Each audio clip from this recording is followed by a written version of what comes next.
introduce Mark Bauman, our speaker for today.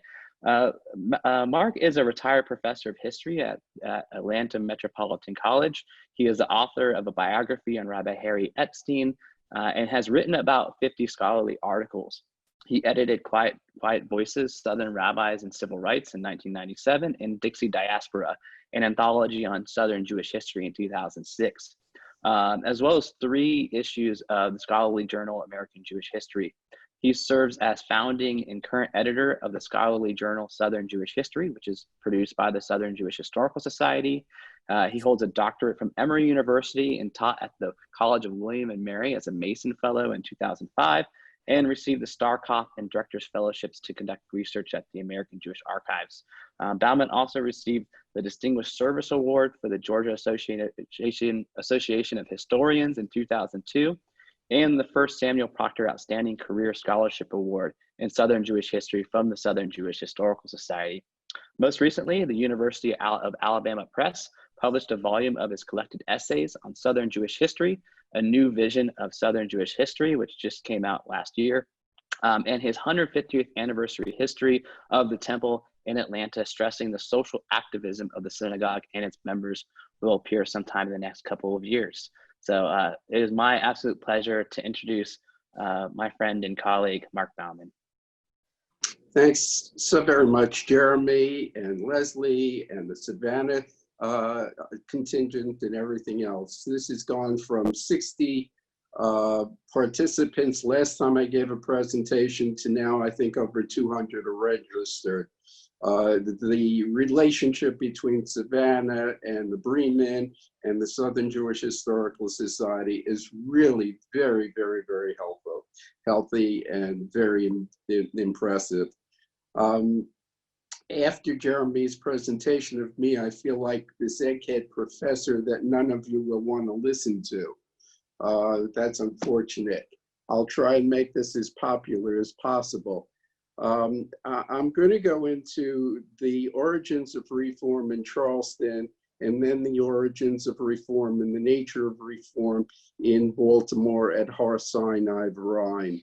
The story of reform in Charleston is relatively well known, so I'm just going to scan over that, but I'm going to concentrate on certain things that really brings together the Charleston experience with the experience in Baltimore. Reform in Charleston starts in the mid-1820s, where a group of young, educated, upward mobile Jews petitioned the Adjunta, the Board of Trustees of KK Beth Elohim, to reform services. They wanted fewer prayers in the services. They wanted more English vernacular in the services. They wanted preaching of sermons and other things, many of which were geared towards the women of the congregation. The congregation refused the reforms, saying we're more traditional. As a result, these leaders, including Isaac Heilby, Samuel Hyams, Abraham Moise, Isaac Cardoza, separated from the congregation and created the Reform Societies of Israelites. This was the first Reform congregation in America, in the United States. What these people do is that they have lay-led services. They create the first Reform prayer book in the world. This is before what a prayer book in Europe developed. They conduct services and have different prayer books, a lot of which stress the women and the roles of women. There are prayers stressing the women in the services. They're very, very conscious of their sisters and their wives and their mothers in this sense of reform.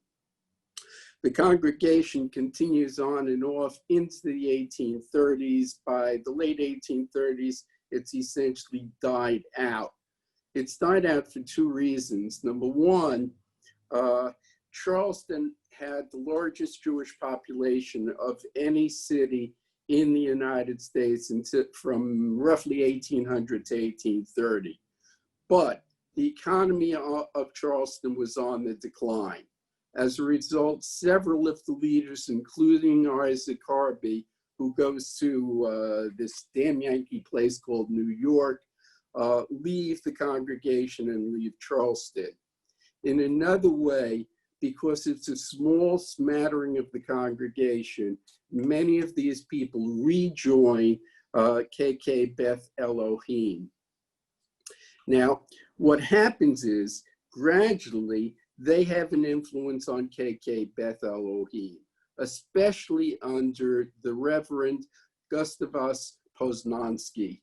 Poznański comes to the congregation as a traditional religious leader, but he has a special benefit.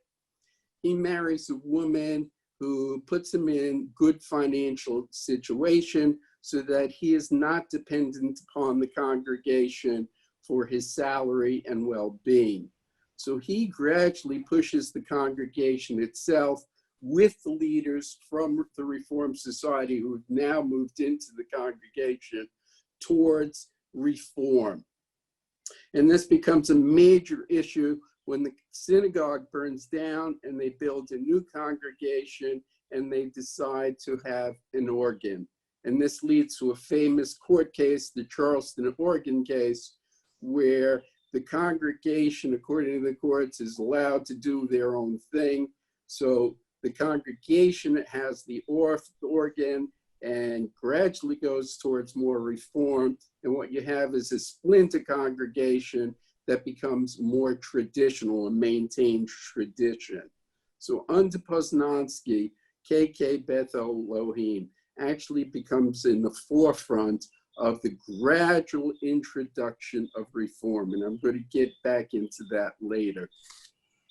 Now, many of the ideas of Isaac Harvey and others are permeated also in what happens in Baltimore. And I'd like to switch over in Baltimore, and then I'll like to show you the parallels between the two.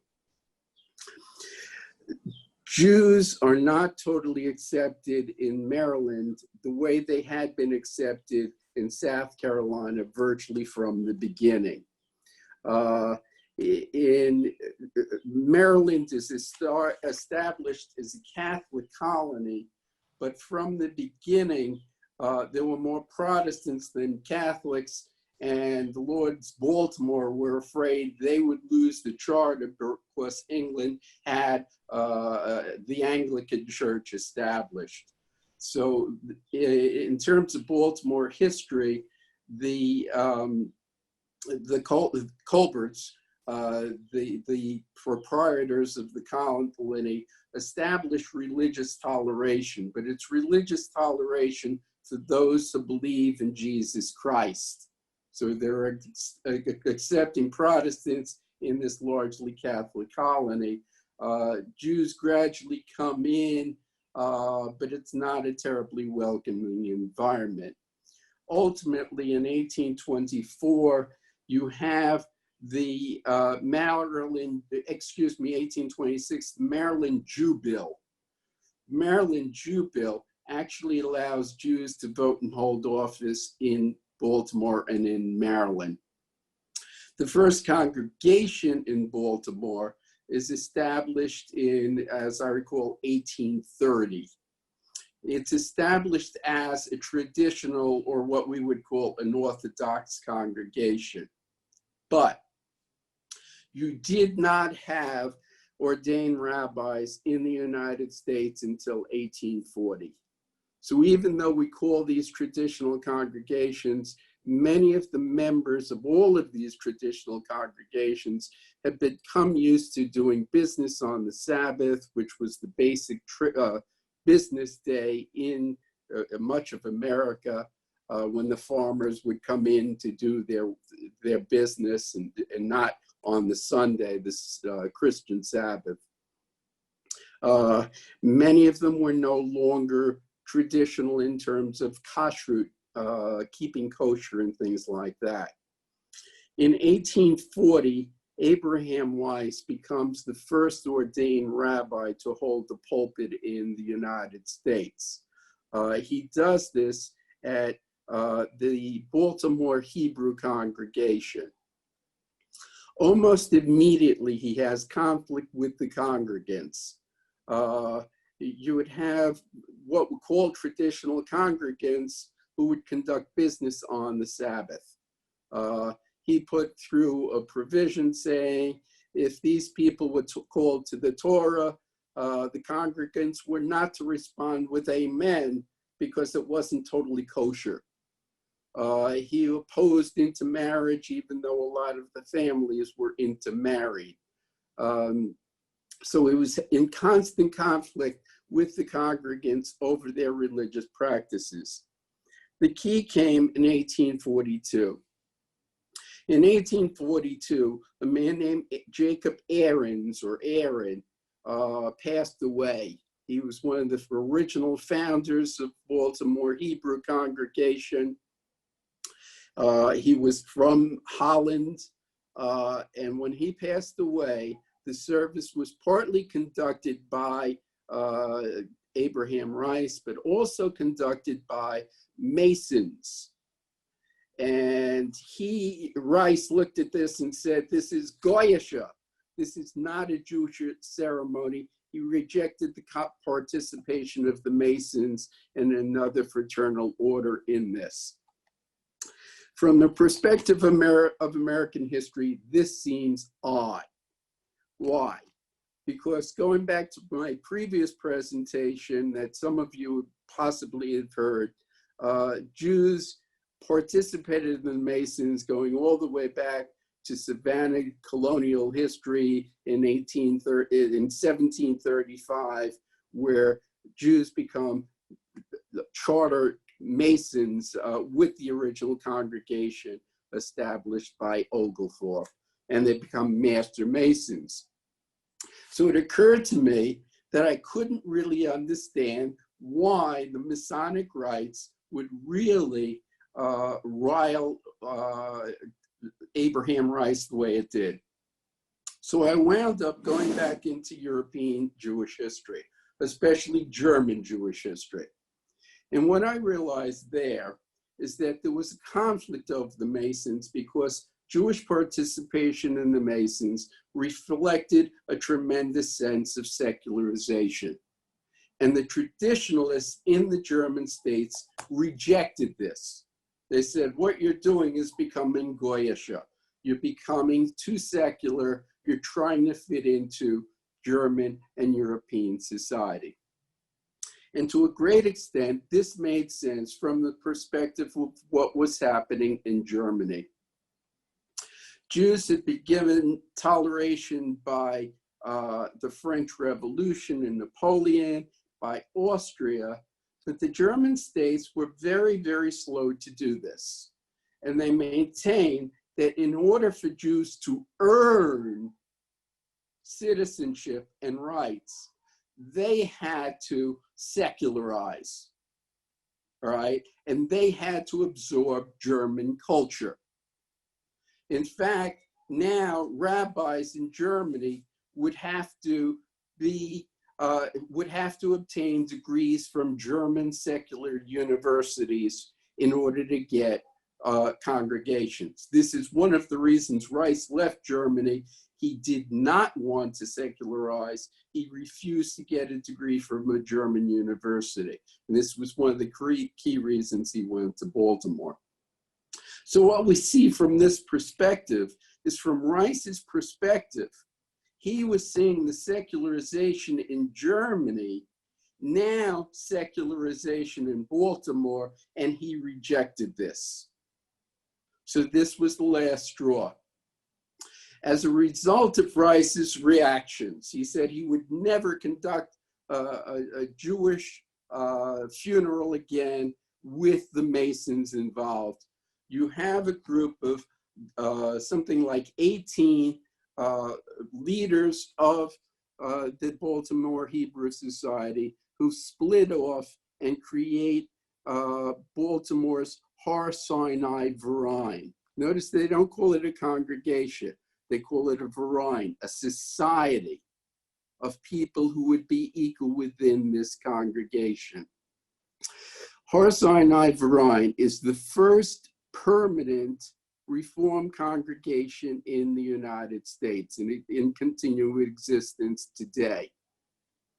Now, there's a big debate amongst historians about the nature of reform and what is true reform. Many historians maintain that true reform does not take place in the United States until German rabbis promulgate reform after the Civil War in a series of conferences. They bring a philosophy of reform behind them. They create the basis of reform. I totally disagree with this. I think you can see a reform philosophy both at the Reform Society of Israelites and then at KKBE in Charleston, and then especially at Har Sinai Verein in Baltimore.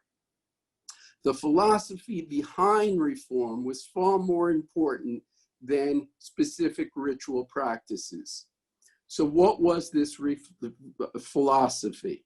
The philosophy stressed individual choice. If you choose to be traditional, that's your choice. If you choose to break from tradition, that was your choice. So it wasn't your degree of practice, it was your freedom of choice. Now, as part of this, and the philosophy behind this was what was called anti-rabbinism. Anti-rabbinism was rejection of the authority of the rabbis. Now, this included a rejection of the Torah, of the Talmud. These people said that religion and Judaism change with every generation. Jews should not be tied by the teachings of the Talmud going back thousands of years. The Talmud was good for its time period. Now we've got the Judaism of today.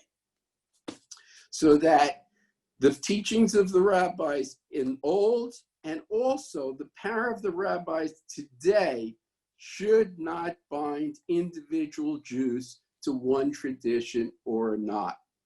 Now, to a great extent, this was revolutionary.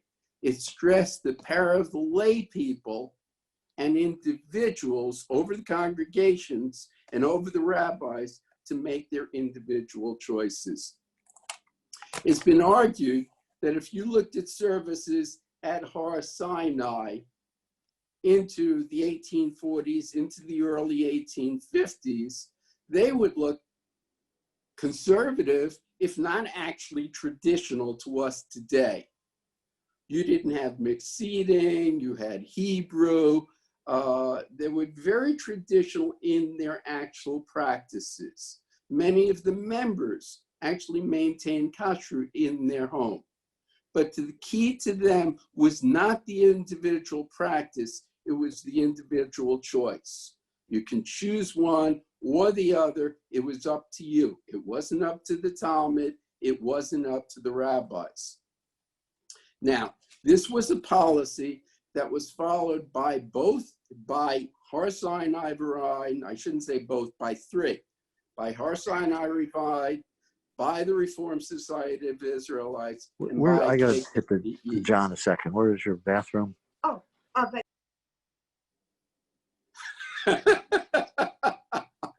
Sorry, Mark, they started talking before I could mute before, them. but not like that. That's a good one. We got that recorded too for posterity. You've got freedom of choice to go to the bathroom. Okay. In any case, it reaches the stage where Max Sutro, the reader of Har Sinai, contacts Poznansky. And the question he poses is, do we have to go to the second day of holidays? Now, in America, we usually have the second day of holidays that in Israel you would not have. And the nature of the question is the nature of the diaspora. Are we still in a diaspora where we have to have the second day of the holidays to make sure we're in the same calendar as what you have in Israel? Poznansky agreed with Sutro, saying, no, you do not have to have the second day of the holidays, because to a great extent, Poznansky, Harvey, Sutro, the leaders of both congregations, rejected the concept of the diaspora. Very famously, Isaac Harvey said that this is our happy land. What was our happy land? America. Poznansky said, and let me get my quote here.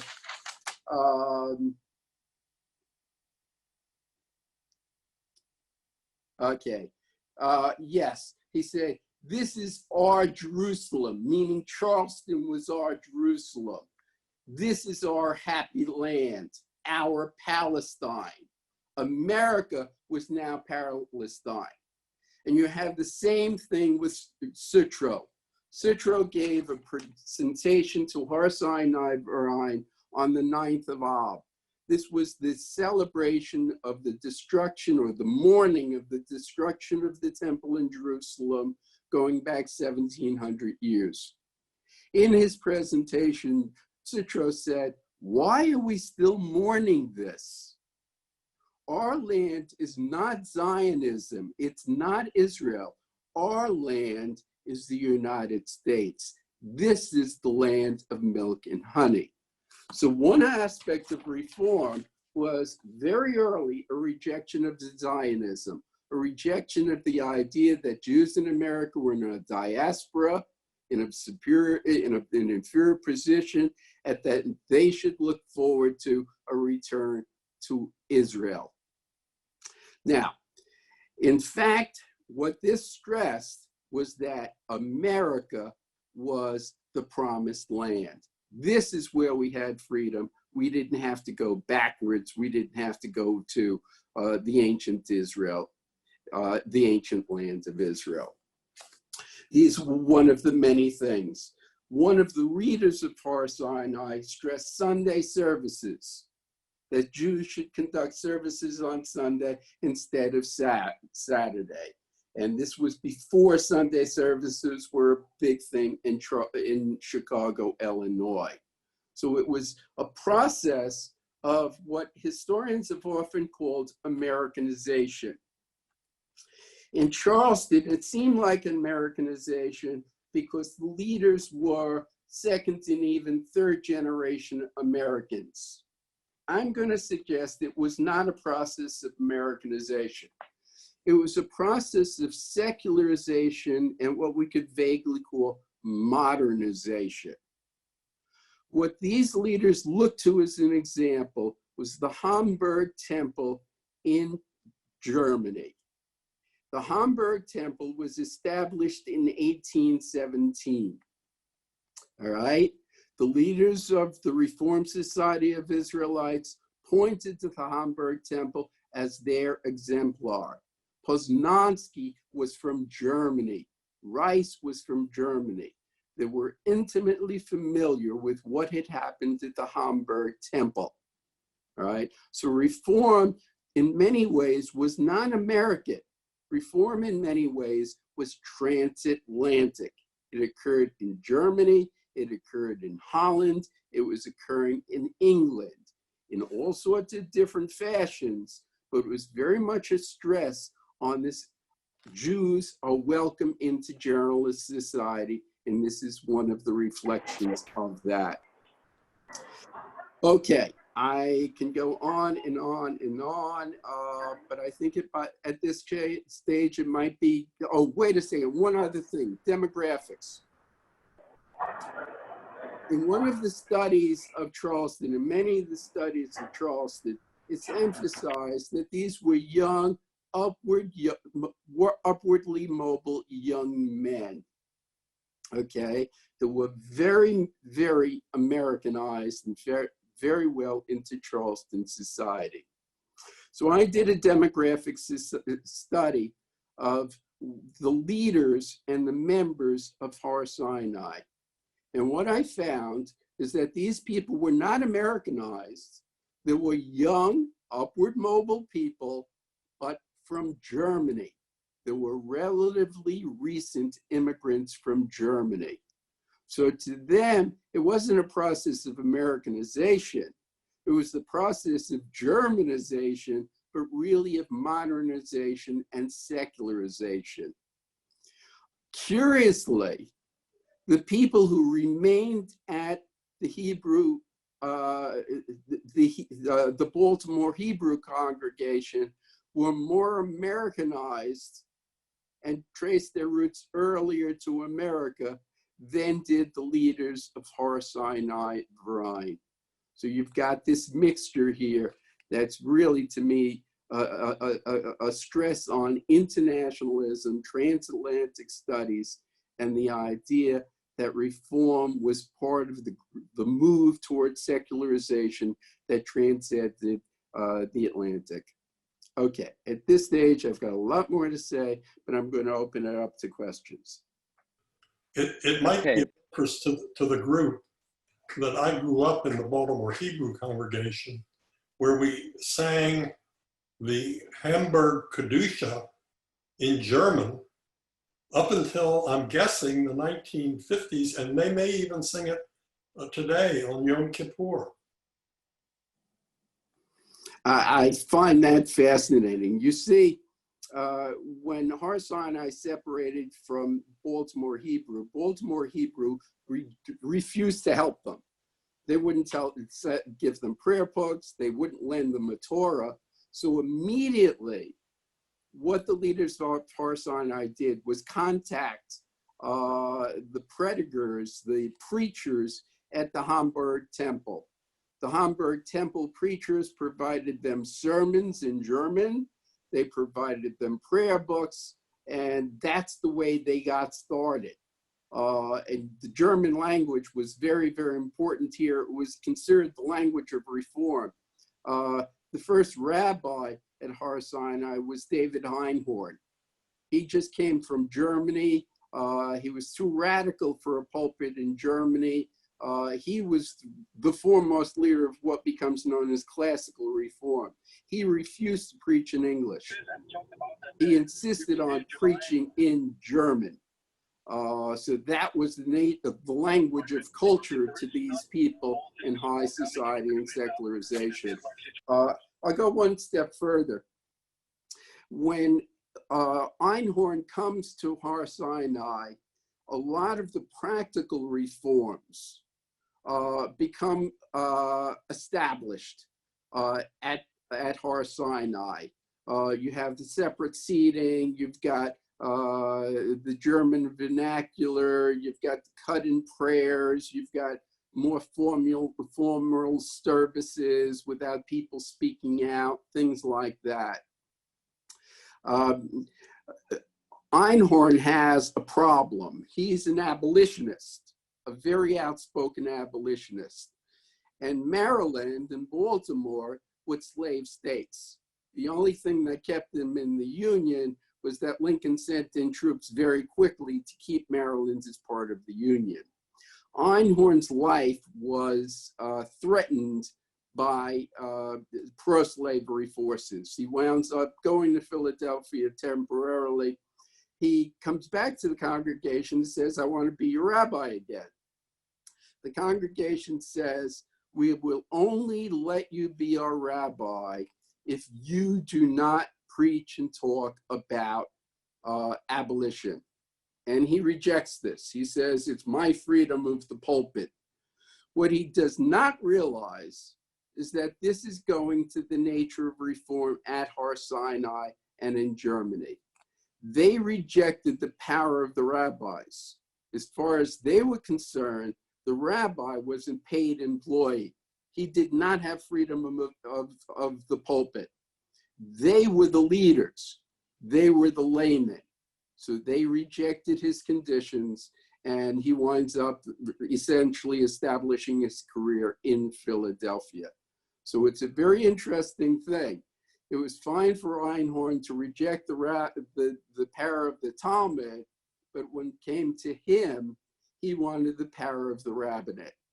And the leaders of Har Sinai rejected this because to them, they had the power over the rabbis. Next question or comment. Mark, we have one from the comments here. Where does the famous Waldorf Astoria dinner, I'm guessing that's the Trefa banquet, fit into the origins of reform in the US? Okay, it's wonderful. People always want to go beyond this. Okay, how do I start with this? The reform movement is associated with Isaac Mayer Weiss in Cincinnati. What is less understood is Weiss was constantly pressed by members of his congregation. He creates the institutions of the reform movement, but those institutions were pushed upon him by members of his congregation, including a man named Loth, I believe, L-O-T-H. He establishes a seminary. Now, what's the name of the seminary? Hebrew Union College. What was the name of the union? The Union of American Hebrew Congregations. Weiss had this image, just like Leeser. Isaac Leeser was the leader of the traditionalist movement in American Judaism, of unifying all the congregations. The problem was the congregations did not want to be unified. So he, like Leeser before him, had this image that he was going to create a seminary where all rabbis can be trained for traditional or reform congregations. But he had a problem. At the first graduation ceremony, you had a banquet.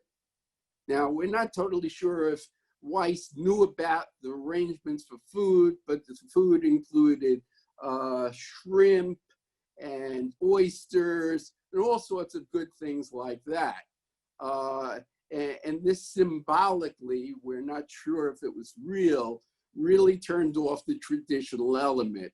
So the traditional rabbis, at least apocryphally, left the banquet, and this was one of the key things leading towards the break between Reform and the Orthodox, and you have the creation of Orthodox institutions coming out of this. So that's the story with kashrut. Marcy Cohen-Ferris wrote a very famous book on Jewish foodways in the South, and she describes the Reform Jews having horrible things like barbecue and things like that in the South. And she says this is uniquely Southern in the 1870s and 1880s. Lance Sussman did a marvelous article in American Jewish Archives about the Trefa banquet, in which he says, hey, this was not surprising, it was not unusual. Jews throughout America were no longer keeping kashrut. This was not a Southern specific situation, but this was a key thing in breaking down the unification of tradition and reform. Next question or comment. Another one from our chat. Sutro was the first Jewish mayor of San Francisco. Is that the same family? As far as I know, this is something I trace, and it's a very important aspect. The Sutro, who was the mayor of San Francisco, I believe it's in the 1890s, was actually a mining engineer. He was going through Arizona and different places for mining, and he becomes mayor of San Francisco. As far as I can trace, I believe he was a cousin of Max Sutro. Now, this leads me to a very important theme that I didn't bring out before. It's mobility. A lot of American Jewish historians like to play down the South. They said reform really starts in the South, but it's no big deal. until it goes to New York and other damn Yankee places. And that's where it expands, especially with after the Civil War, where you have the rabbis holding a series of conferences. In reality, many Jews from Charleston and Baltimore were highly, highly mobile. So what they do is take Reform and other Jewish institutions with them, from Charleston and Baltimore to Mobile, Alabama, to New Orleans, to Los Angeles and San Francisco. So you can see the Harvey name, the Hyams name, going from place to place and recreating these institutions. So essentially, Reform in Charleston and Baltimore goes across country with the mobility of these lay people. So you can see it in Galveston, Texas. You can see it in New Orleans. You can see it in San Francisco and Los Angeles. Ekman, Julius Ekman, who becomes one of the spiritual leaders of Charleston, winds up going from place to place and creating congregations in Los Angeles, San Francisco, and then he goes all the way up to Oregon. So this is one of the things breaking down this image of Southern provincialism. Southern Jews spread across the country. All right, Harvey, remember, goes to New York, okay? As they spread across the country, they bring the Jewish institutions and Reform with them. Next question or comment. We have one from Rabbi Jonathan Gerard, and thank you for Rabbi Gerard for your comment as well. How did the issue of abolition and race relations impact Southern synagogue life? I would love to answer that, but that's an entirely different lesson. It impacts it dramatically, but I'd be talking about that for 2 or 3 hours. So if you'd like, you can email me, and I'd be happy to communicate with you, or just give me a phone call.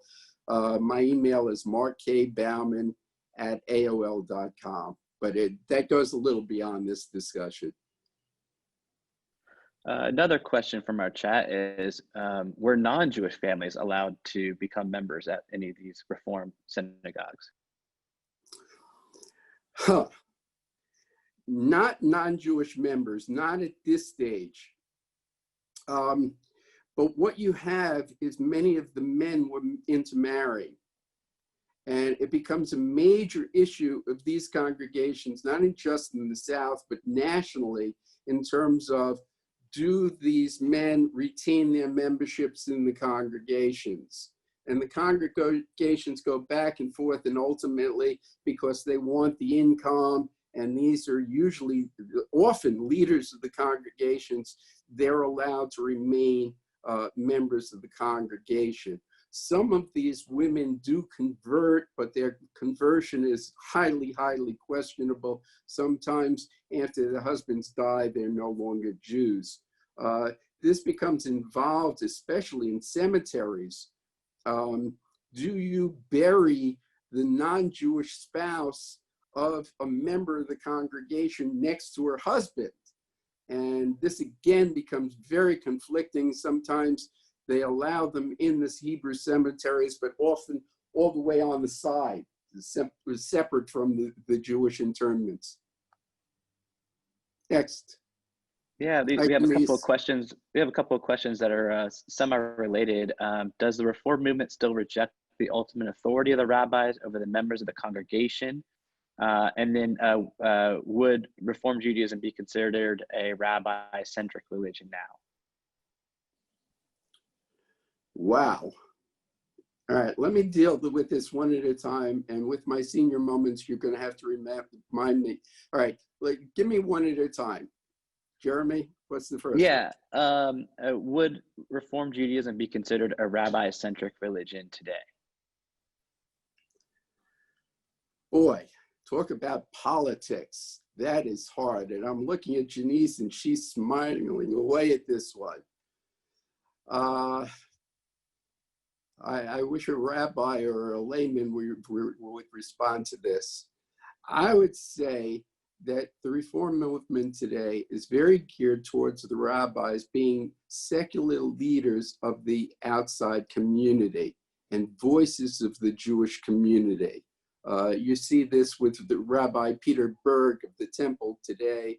He is a dramatic voice of the Jewish community and the synagogue.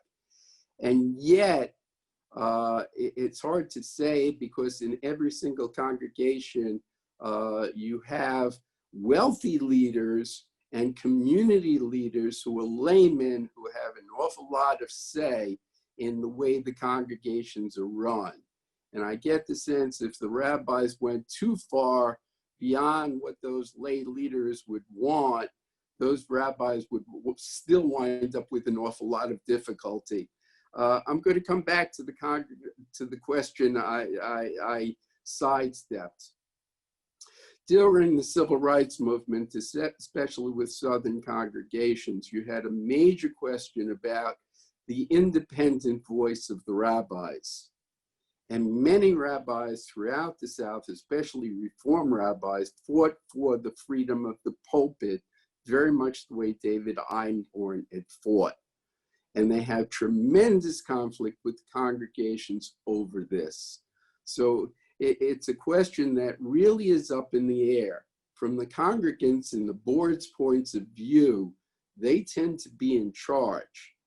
But especially with large Reform congregations today, they tend to recognize and accept the freedom of the pulpit of the rabbis. That is a very controversial issue, and my guess is my response was controversial. So we could have a big discussion about that, but I'd really like to go back into history. What was the second part of that question? Well, it was talking about how does does the Reform movement still reject the ultimate authority of the rabbis over members of the congregation? And then someone also asked about the board too. Where does the board's relationship fall into this hierarchy of authority? Again, it's beyond my expertise. I think it's a mixture. If you would ask the Reform movement of the rabbis, they'd probably say the rabbis are in charge and they've got freedom of the pulpit. If it comes to push versus shove, I think some of those rabbis might have a lot of problems with their boards and outspoken lay people. Because the Reform movement especially is controlling terms of the hiring of rabbis, it would become very controversial today. Getting back a little bit to the history and this mobility of Southern Reform Jews, what would you attribute this mobility to? Would it be partially being just kind of better healed, or other social reasons? I think it's a mixture. One, the freedom of America.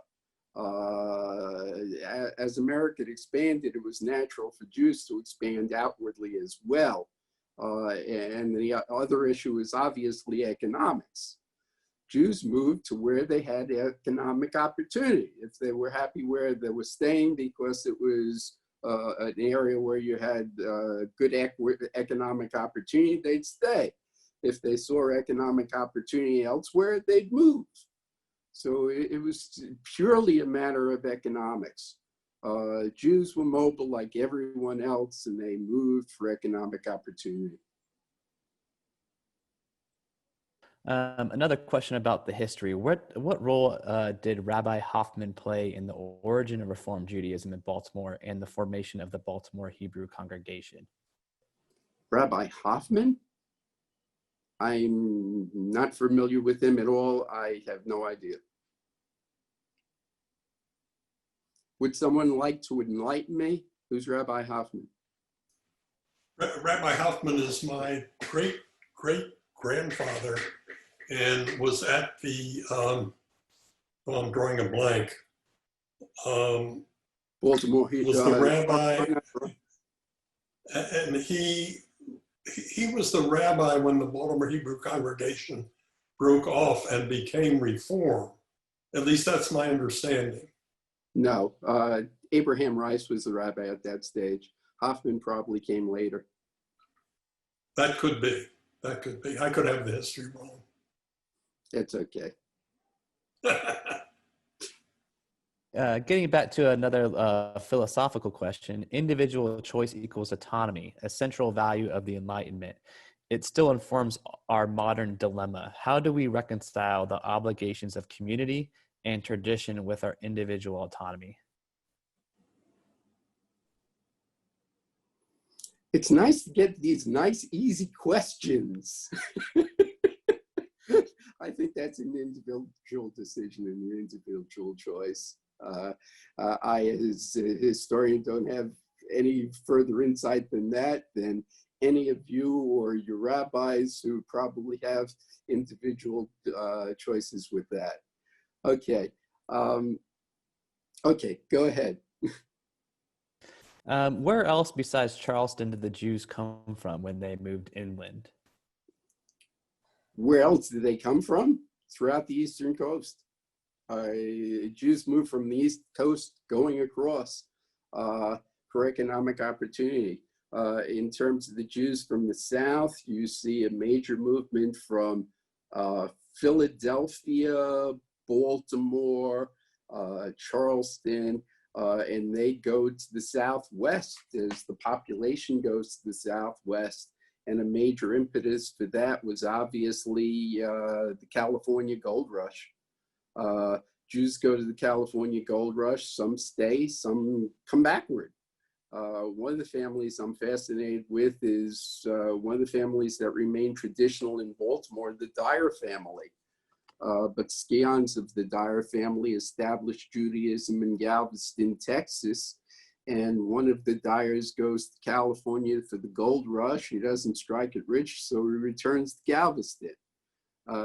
We think in terms of American Jewish history as this movement of waves of migration from Europe to America. What you have to think of also is waves of migration within the United States. Jews are constantly moving from the south to the north and from the north to the south.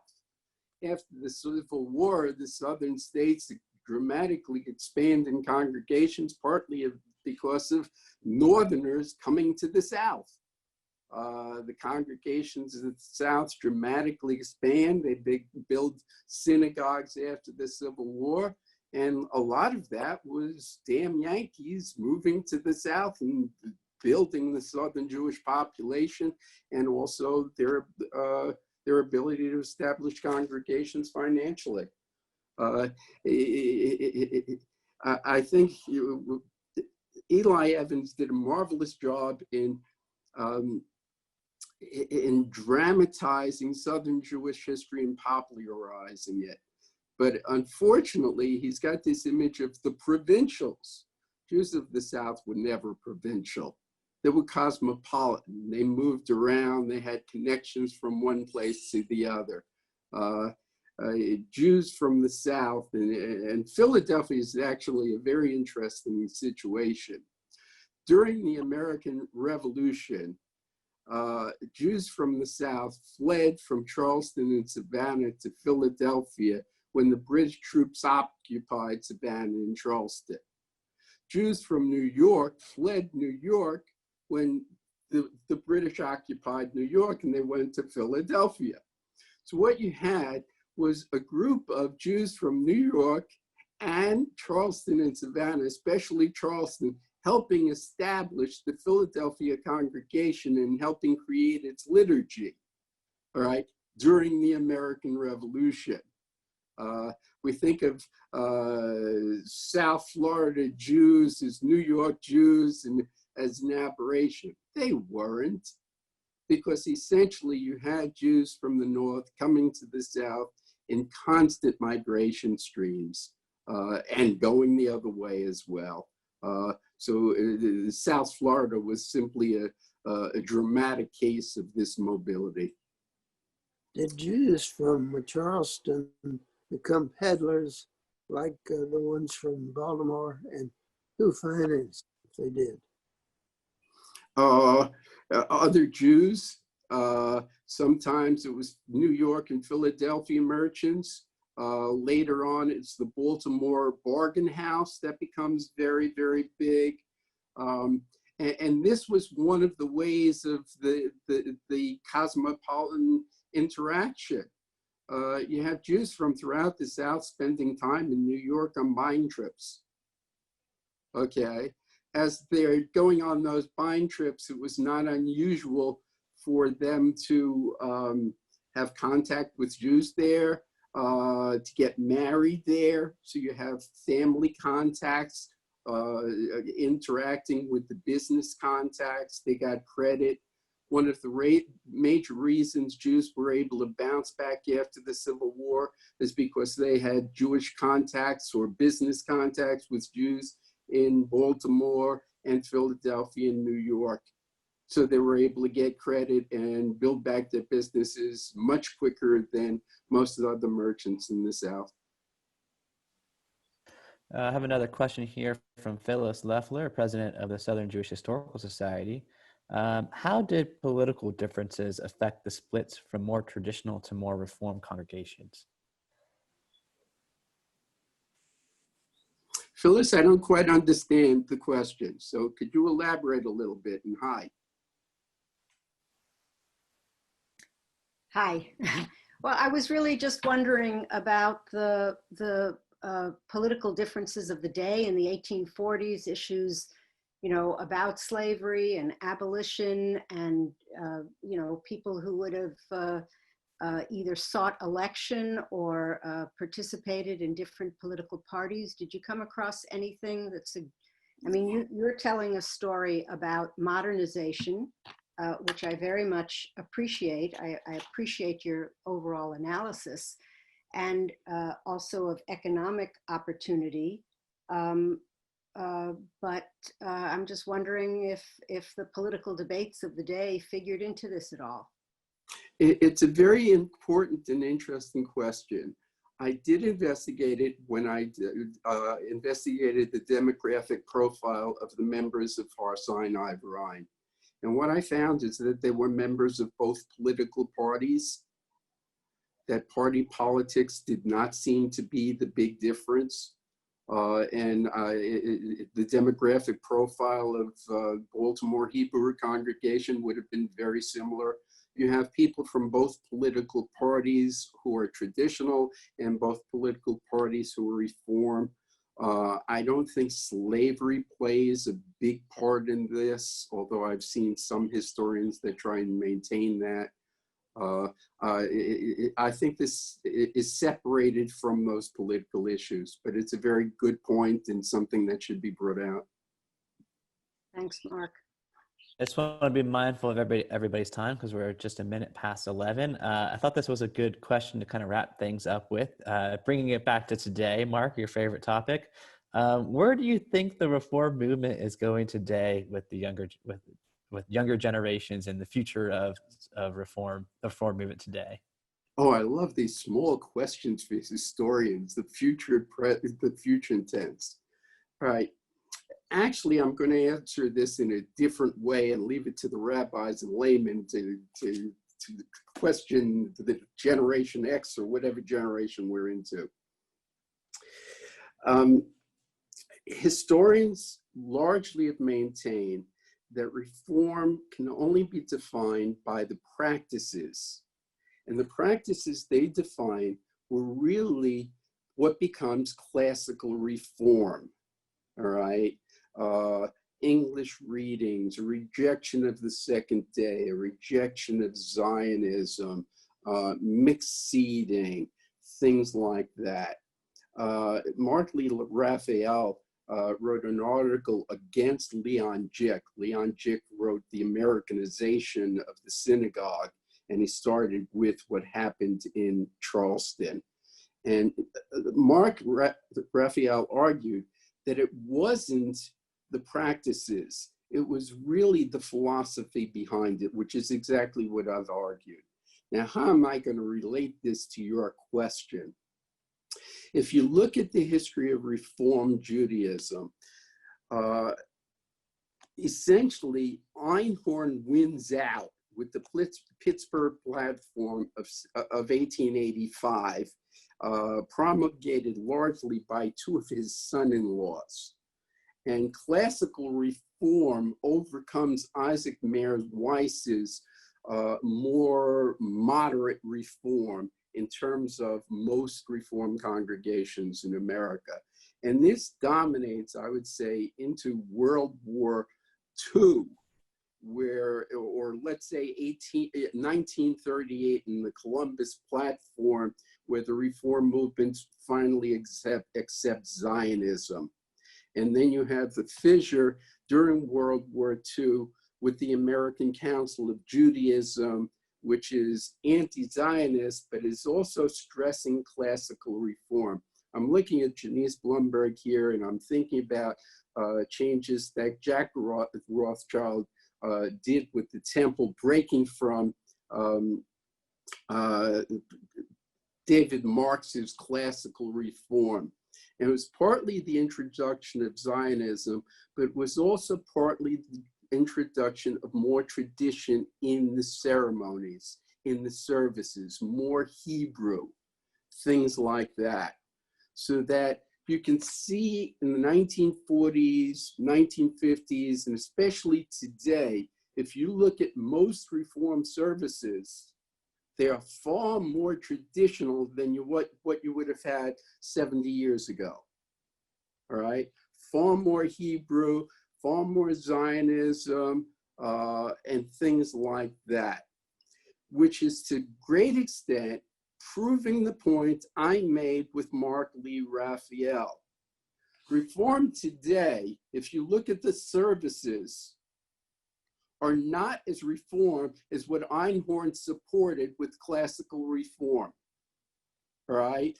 The rejection of Zionism you don't see in many Reform congregations today, okay? So to some extent, the Reform today in terms of practice is similar to what you would have had at Reformed Society of Israelites, KKBE, or Har Sinai Vrine.